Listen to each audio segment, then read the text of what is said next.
Damos la bienvenida al economista Carlos Cordero, analista económico. Él fue rector de la Universidad de la SUAY. Economista Cordero, le saludamos, le damos la bienvenida y quisiéramos conocer su punto de vista sobre un anuncio que hizo el día de ayer el gobierno ecuatoriano, la firma de un acuerdo marco con la entidad denominada International Development Finance Corporation de los Estados Unidos. Se habló de una entrega, así se dijo, de 3.500 millones de dólares. En las escuetas declaraciones que ha dado el ministro de Finanzas, Mauricio Pozo, ha señalado de que el propósito de esto es reemplazar deuda cara y ha señalado también algo que no ha quedado muy claro, de que este financiamiento viene atado a la concesión de activos del Estado, aquello que el gobierno de Lenín Moreno ha llamado monetización. Quisiéramos conocer desde su punto de vista de qué se trata esto. De lo poco que se conoce a través de la información que está en la prensa y efectivamente de las entrevistas que ha dado el ministro Pozo, todo hace pensar que más que un contrato de endeudamiento, es un convenio marco para entregar algún tipo de endeudamiento si es que las condiciones se prestan para ellos.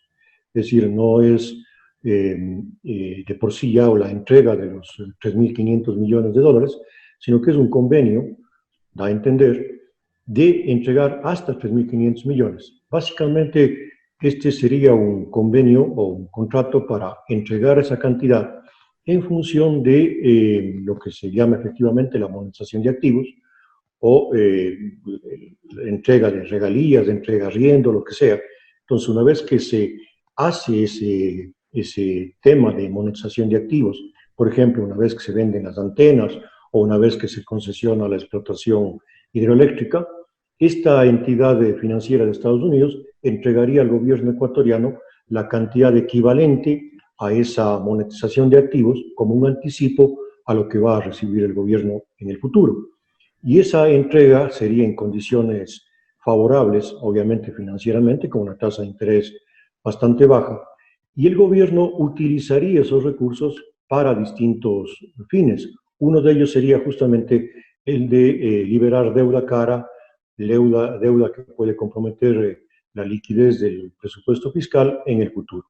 Pero Estos, opinar de que se trata, por ejemplo, de un préstamo ya concedido, creo que no es así, sino es más bien un convenio marco para, en ciertas condiciones, entregar algún tipo de endeudamiento.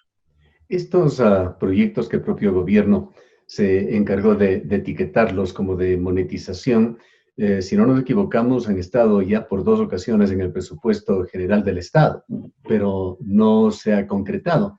Eh, este acuerdo marco, la firma de este convenio entre el gobierno y esta entidad norteamericana, llevarían a pensar que el gobierno de Lenín Moreno está haciendo el esfuerzo para en estos últimos pocos meses que le quedan, prácticamente 4 meses, tratar de concretar algo de eso. Y de lo que se ha hablado anteriormente ha sido de CNT, ha sido de algunas de las centrales hidroeléctricas, entre ellas Sopladora. Se hablaba de TAME, que ahora se encuentra ya cerrada, y de también otro proyecto de creación o de mejoramiento de la refinería de Esmeraldas. ¿Cuál cree que sea este abanico de proyectos que el gobierno piensa impulsar a través de este proyecto? Bueno, en primer lugar, yo no creo que al gobierno le quede tiempo suficiente como para concretar ese tema de, llamémoslo así, monetización de activos a través de distintas figuras, sin necesidad de la venta, sino un tema más bien, digamos así, o tema, venta de ciertos elementos que no comprometan la prestación del servicio, y más bien lo que habría que hacer es una especie de concesión en la prestación de los servicios. Por ejemplo, en el caso de la hidroeléctrica, no necesariamente se va a vender la hidroeléctrica, sino se le va a entregar el tema de la generación y de la venta de energía a cambio de que quien recibe esa concesión entrega al gobierno una suerte de regalía, que en principio es entendible porque significaría que el gobierno garantizaría algún tipo de ingreso por la inversión que tuvo en un activo fijo. No creo que no creo que vaya a tener el tiempo suficiente para hacer todos esos tipos de acuerdos, de concesiones, de ventas en el poco tiempo que le queda de servicio. queda más bien abierta la posibilidad de acceder a este crédito el próximo gobierno si es que va en la misma línea que este gobierno cree que debería ir. ¿Conoce algo usted sobre esta entidad? Nos parece, de acuerdo igualmente a las pocas informaciones que han fluido, que esta entidad International Development Finance, con sus siglas DFC, es una entidad gubernamental.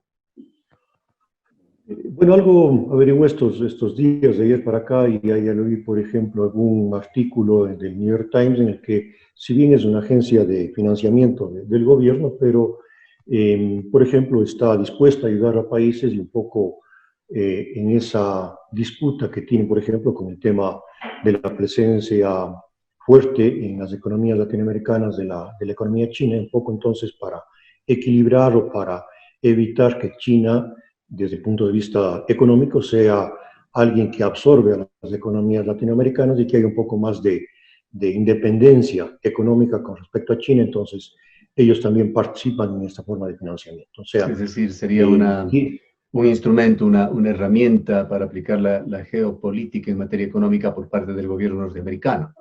Aparentemente hay algo de eso, porque siendo una agencia gubernamental, el gobierno de Estados Unidos, todos conocemos, igual que muchos gobiernos a nivel mundial, tienen intereses geopolíticas y esta puede ser una herramienta que contribuye a esa lucha, digamos así, geopolítica en el mundo. En todo caso, será un tema de, si es que progresa, que será resuelto por un próximo gobierno, aquel gobierno que se posesionará el 24 de mayo. Y a propósito de esto, asumimos que habrá podido ver y escuchar o leer también sobre los debates presidenciales que se han dado en Ecuador. Muy importante realizar una valoración de lo que han dicho los candidatos en materia económica. ¿Qué es lo que más le ha impresionado de lo que se ha expuesto y se ha dicho con respecto a los planes de los candidatos a la presidencia de la República? Bueno, yo creo que desde el punto de vista económico, todos los candidatos en general, los que han participado en el debate, los que no han participado, quedan debiendo, porque lamentablemente no sé si el tema, la forma de hacer política y de hacer elecciones en el país nos lleva a que los candidatos crean que lo que deben hacer es presentar un baratillo de ofertas. No creo que haya otra palabra para calificarle la forma de presentar las propuestas electorales. Yo voy a bajar el 2, no, yo voy a bajar el 4, yo no voy a subir los impuestos, yo voy a dar más empleos que el otro. O sea, son una serie de declaraciones que no tienen en general fundamentos y maneras de concretarse. Solamente como un ejemplo de que lo que dicen es por decir. Los candidatos casi todos aseguran que ellos van a bajar los impuestos. En la forma, en el trámite legal del Ecuador, un presidente no puede subir o bajar los impuestos. Quien resuelve el tema impositivo es la Asamblea. Lo correcto, desde el punto de vista incluso de la presentación de las propuestas, no debería decir, por ejemplo, yo voy a bajar 2 puntos del IVA. Lo correcto sería decir, yo voy a proponer a la Asamblea la reducción del IVA. Entonces, en este tono creo yo que hay muy pocos elementos para analizar las propuestas económicas de los candidatos. No creo que sean propuestas económicas, entre comillas, serias, en el sentido de que están fundamentadas, de que tienen argumentos, de que tienen forma legal, sino que caen dentro de esas propuestas o de esa campaña electoral. Simplemente son ofertas electorales que habría que ver qué pasa si es que llegan a ser candidatos. En el tema de reducción de impuestos, hemos evidenciado una posición un tanto más moderada de Lasso, y el único que ha sido, por lo menos ha exteriorizado una resistencia a bajar los impuestos sin una debida evaluación, fue el candidato Hervas de Izquierda Democrática. Sí, o sea, en el tema impositivo creo yo que tanto el candidato de Izquierda Democrática como el candidato Estacio, Gerson Estacio, el que tiene que ver algo con temas religiosos, creo que ellos son un poco más serios en el tema, no plantean en el tema de reducción de impuestos abiertamente. En el caso del candidato Lasso, hay alguna oferta básica concreta respecto al ISD que se manejaba, pero en general... En algo secuencial, ha dicho él, que se irá reduciendo. En algo, claro, que se reducirá o que se eliminará el impuesto a la salida de capitales progresivamente durante los 4 años, lo que da una reducción de alrededor del 1.25, 1.50 por año. Eso al menos demuestra que tienen algún elemento respecto a que no pueden ofertar reducción de impuestos sin considerar la totalidad del manejo económico. Yo creo que lo correcto más bien sería preguntarles cómo va a manejar la economía fiscal, cómo van a manejar las finanzas públicas, antes que pedirles propuestas concretas de reducciones o de incrementos o medidas concretas. Las medidas saldrán después del modelo o de la propuesta de manejo económico integral que pueden tener los candidatos. Eso lamentablemente no hemos visto hasta ahora.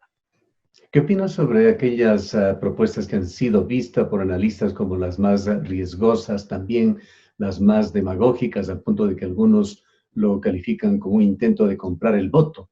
Esas propuestas que tienen varios candidatos sobre un salario mínimo universal o con denominaciones parecidas. Otro de los candidatos, Arauz, ofrece un bono de $1.000 a 1 millón de habitantes.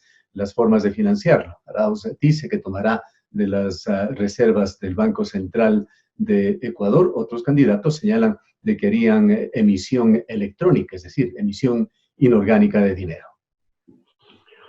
Sí, bueno, como le digo, caen dentro de la propuesta demagógica pura, pero si analizamos un poco cuáles son las consecuencias de esas propuestas, efectivamente nos vamos a topar que la entrega, por ejemplo, de cualquier forma de bonos o de recursos o de sueldos, no importa el monto, que tiene que salir de las arcas fiscales, conscientes están de que no tienen recursos para dar estas promesas. Por lo tanto, dicen, vamos a entregarlos a través de, antes hubieran dicho, a través de la emisión, a través del endeudamiento, a través de la vigencia o de la puesta en marcha de la maquinita de hacer billetes. Ahora dicen a través de la emisión de un dinero electrónico. Lo que está detrás de eso, indudablemente, es, más allá de querer desaparecer la dolarización, y hay algunos autores que plantean de esa manera la salida de la dolarización, es crear lo que se llama en economía un bimonetarismo. Es decir, que por un lado circularía el dólar y por otro lado circularía esta nueva moneda, que efectivamente no va a tener respaldo, sea que se haga con cargo a las reservas o sea que se haga electrónicamente, no va a tener ningún tipo de respaldo.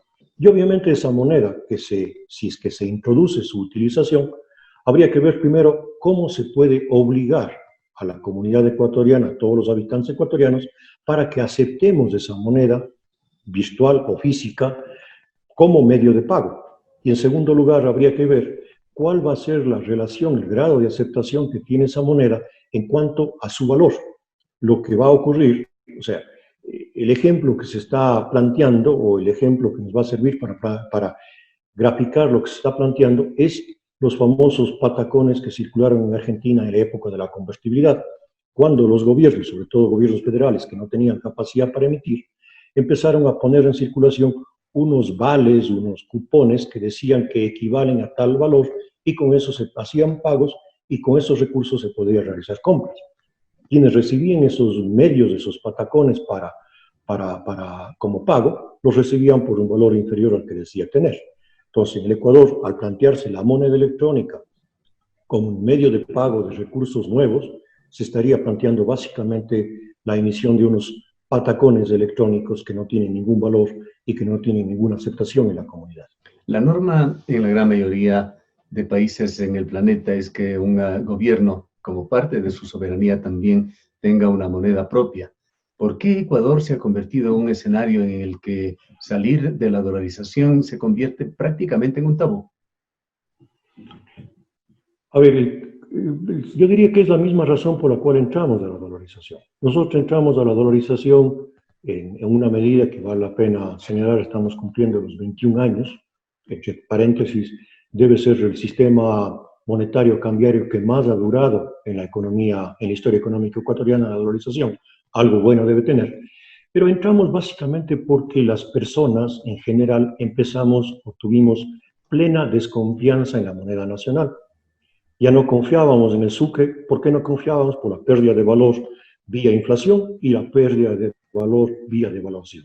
Y confiábamos en la moneda extranjera. Entonces, el cambio que se dio fue sustituir una moneda que no tenía confianza por una moneda en la que se tenía plena confianza. Este momento, la salida de la dolarización se justificaría o debería dar si efectivamente hemos perdido o perdemos nuevamente la confianza en esa moneda. Y lo que está claro es que los ecuatorianos en general, de cualquier condición socioeconómica, lo mismo las empresas, las instituciones, todavía tenemos plena confianza en el dólar como moneda que sustenta la economía ecuatoriana. Entonces, más que un tema de tabú, es un tema de oportunidad de salir o no de la dolarización. Este momento, personalmente, creo yo, no existen razones de peso para cambiar el sistema monetario que rige el país, para salir de la dolarización, y posiblemente saldremos de la dolarización en el momento en que perdamos la confianza en la moneda. Y una de las razones para perder la confianza sería que la moneda pierda su valor. Y la pérdida de valor hasta este momento del dólar, tenemos seguridad en cuanto a precios y tenemos seguridad en cuanto a tipo de cambio, digamos, o a contactos o a transacciones con el exterior con la moneda que actualmente tenemos. Se podría decir, economista Cordero, que la irresponsabilidad de los políticos, particularmente de aquellos que llegaron a ser gobierno, la emisión inorgánica de dinero, mataron al sucre, mataron a la moneda nacional. Indudablemente. Está claro que la emisión inorgánica es el causante del deterioro provocó la pérdida de confianza en la moneda nacional, no solo en el Ecuador, en varias partes del mundo, ¿no? Curiosamente, ahora se está discutiendo el tema nuevamente de la independencia del Banco Central. En los años en los que se dio la mayor emisión monetaria, que fueron en el 2018, perdón, en el 98, en el 99, vísperas de la dolarización, teníamos la autonomía del Banco Central, pero fruto de la crisis bancaria y como una medida de superar esa crisis bancaria, se obligó, entre comillas, al Banco Central, mediante una ley, para que acepte bonos que inicialmente sustentaban patrimonialmente a los bancos quebrados que estaban en poder de la AGD, los llamados bonos de AGD, pero esos bonos después se fueron volviendo líquidos. Entonces el Banco Central, entre el 2018 y el 2019, insisto, a pesar de la autonomía, fueron los años en que más dinero en sucres emitió sin el correspondiente respaldo. Eso provocó el colapso en el año 2000. Y ejemplos de cómo la emisión inorgánica provoca el colapso de las monedas tenemos en varios países, decíamos, el mismo caso de Argentina, la emisión inorgánica de los patacones, consecuencia de un mal manejo fiscal, provocó la salida de la convertibilidad. En un país como Zimbabue, en donde el mal manejo fiscal obligó, entre comillas, o forzó a que los gobernantes empiecen a emitir a sí mismos monedas que no tenían respaldo, bonos, papeles, para realizar sus pagos, provocó también la salida de la dolarización. No es el papel de los medios de comunicación, de los espacios periodísticos, el de hacer proselitismo político, no debería serlo por lo menos. Y esta pregunta que viene, por supuesto, no lleva esta intención de por medio, pero sí es importante que los medios de comunicación, el periodismo, generen en la opinión pública buenos criterios para poder rechazar proyectos demagógicos, proyectos irresponsables que van a hacer daño al país. De allí le preguntamos a usted, ¿cuál o cuáles de las propuestas económicas son las que mayor riesgo engendran con respecto a la dolarización? Una vez aclarada la importancia de la dolarización con respecto a mantener en el futuro mediato una economía saludable. Bueno, yo creo que aquellas propuestas económicas que se sustentan fundamentalmente en establecer o creer que el gobierno debe ser el que lidera nuevamente la economía y los recursos que utilice ese gobierno sean obtenidos a través o de endeudamiento o de emisión inorgánica. Es decir, aquellas propuestas que creen que hay que regresar a un manejo fiscal en donde el gobierno no tenga límites para el gasto, son, creo yo, los que más inestabilidad pueden causar a la economía. Aquellas propuestas que en cambio sean realistas, partiendo de la situación actual de una economía, de una realidad fiscal que tiene muy poco margen de maniobra y que aseguren que van a continuar con programas, llamemos así, de estabilidad fiscal fundamentalmente, de manejo disciplinado de las finanzas públicas, serían aquellas propuestas de gobierno, a mi modo de entender, que tendrían más validez en el tiempo. Si no nos equivocamos, personalmente le digo, no tengo yo ninguna afinidad, no creo yo Personalmente, entre los candidatos, para mí personalmente no tengo satisfacción o ninguno satisface plenamente lo que yo pienso, pero obviamente los ecuatorianos tendríamos que buscar, tendríamos que votar buscando quién es el que puede asegurar que exista una estabilidad en la economía. De varios analistas económicos con quienes hemos conversado, economista Cordero, hay ciertos puntos coincidentes de todos ellos, incluso de algunos economistas denominados ortodoxos, de que es indispensable una reforma tributaria, no en el sentido demagógico en que están utilizando y a lo cual usted se ha referido los candidatos en estos debates, pero hace falta una reforma tributaria nuevamente en Ecuador. Se habla también de la necesidad imprescindible de reformas a la seguridad social y otro de los puntos concurrentes o coincidentes es el de reducir el tamaño del Estado o reducir el gasto del Estado. ¿Coincide usted en estos puntos de vista y cómo deberían ser acometidos? Bueno, en el tema de la reforma tributaria, después de la gran reforma tributaria que inició el gobierno de Borja y que se consolidó en el gobierno de Sixto con la creación, por ejemplo, con la creación del SRI, ¿sí? La administración tributaria era bastante simple, digamos así, con pocos impuestos en general, pero que le podían rendir al país los suficientes recursos que se necesitaban, y con una administración que iba apuntando justamente hacia el cumplimiento tributario de todos los ecuatorianos. Lamentablemente, en los años anteriores, en la década del presidente Correa, se realizaron una serie de reformas tributarias que fueron complicando el esquema tributario ecuatoriano, creando una serie de impuestos, los cuales posiblemente su administración sea más costosa que el ingreso que genera. Entonces, la reforma tributaria, creo yo, debe partir primero por analizar cabalmente cuántos impuestos deben quedar en el Ecuador, cuántos son los que efectivamente generan recursos sustentables al país, y por ahí debería comenzar la reforma tributaria. O sea, no una reforma tributaria que diga subir o bajar, sino en general primero establecer un sistema tributario adecuado con aquellos impuestos que deberían quedarse.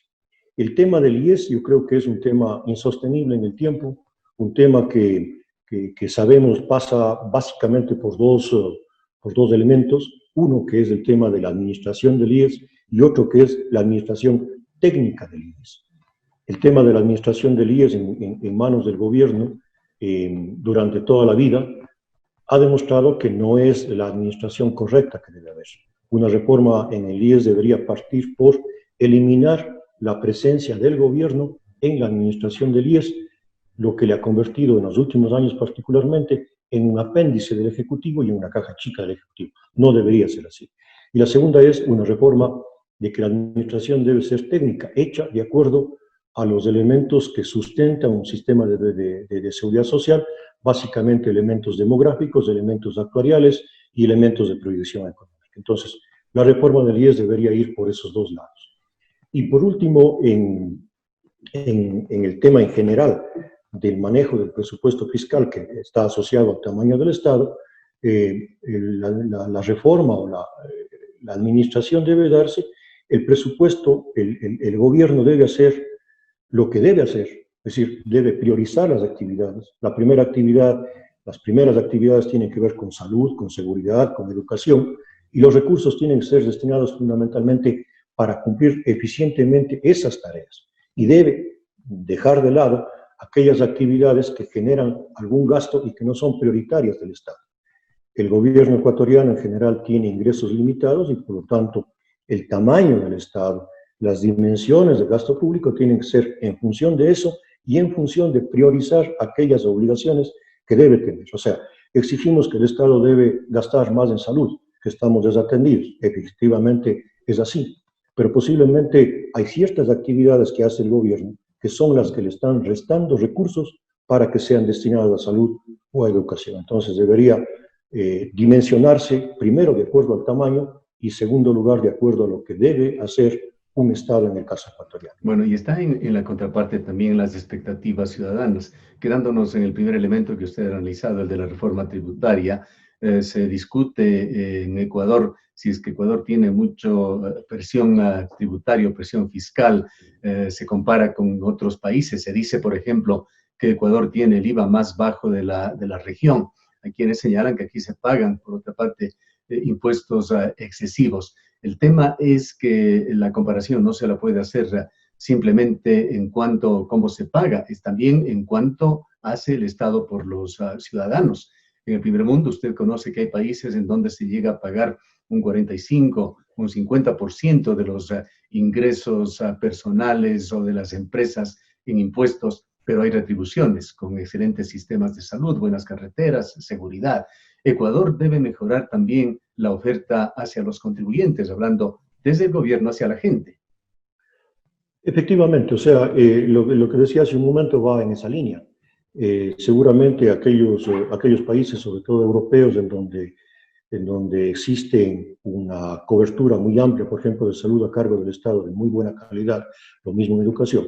Esos gobiernos, además que tienen unos niveles de impuesto a la renta mejores o superiores a los nuestros, son gobiernos que no desperdician, entre comillas, el dinero realizando actividades que no debe realizar un gobierno, ¿sí? Entonces, por ejemplo, con seguridad esos gobiernos no están metidos, por ejemplo, en la generación eléctrica no tienen empresas públicas para prestar servicios que pueden ser prestados por el sector privado y que muchas veces, como en el caso ecuatoriano, esas empresas públicas chupan recursos del Estado porque son incapaces de generar aquellos recursos que les permitan subsistir eficientemente.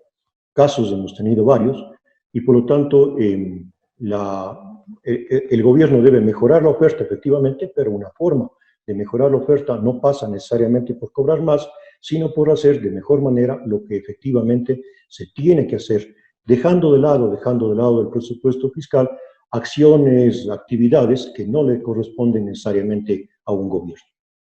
¿Cómo mira usted la tarea en materia económica que va a tener el próximo gobierno?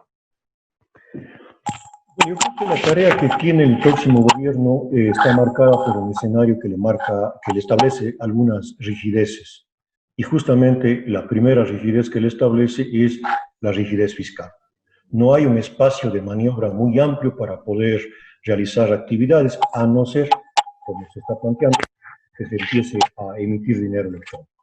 Caso contrario, el gobierno va a tener una rigidez en materia fiscal que le va a marcar la cancha, lo cual, a mi modo de ver, es positivo porque los gobiernos van a tener que disciplinarse y la tarea fundamental va a ser justamente en buscar cómo adecuar el presupuesto fiscal a las reales necesidades del país.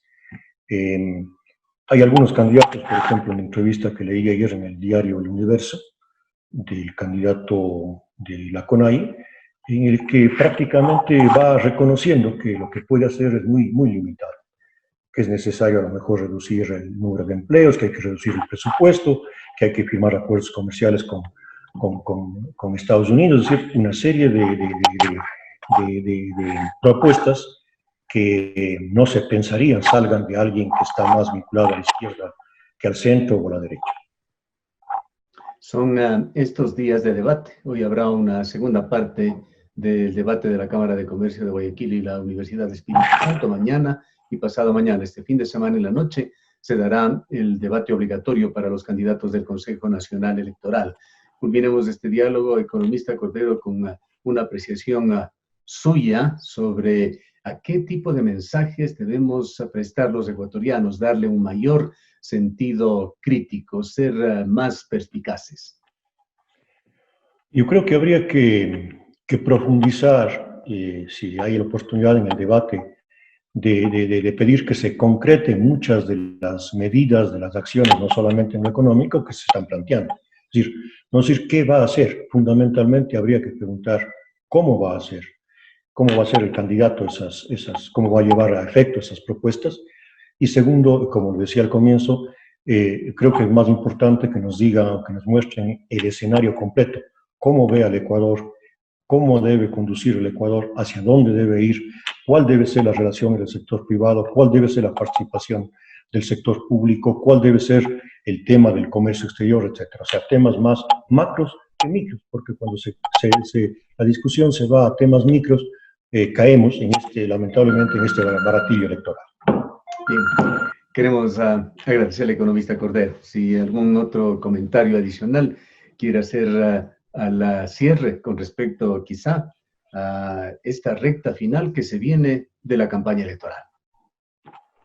Esperemos que los debates, no tengo mucha expectativa, pero esperemos que los debates sirvan realmente para poder conocer algo más a los candidatos y que el voto sea un voto en base a propuestas reales. Lamentablemente no hay las condiciones para que podamos un poco enterarnos de eso, pero esperemos que sea un voto consciente, buscando, si no tenemos plenamente identificado un candidato con nuestras necesidades, al menos que votemos por el que consideramos que puede ser el mal menor para el Ecuador. Muchas gracias por habernos atendido. Gracias. Han escuchado al economista Carlos Cordero, analista económico. Él fue rector de la Universidad de la SUAY. Nos vamos a una breve pausa.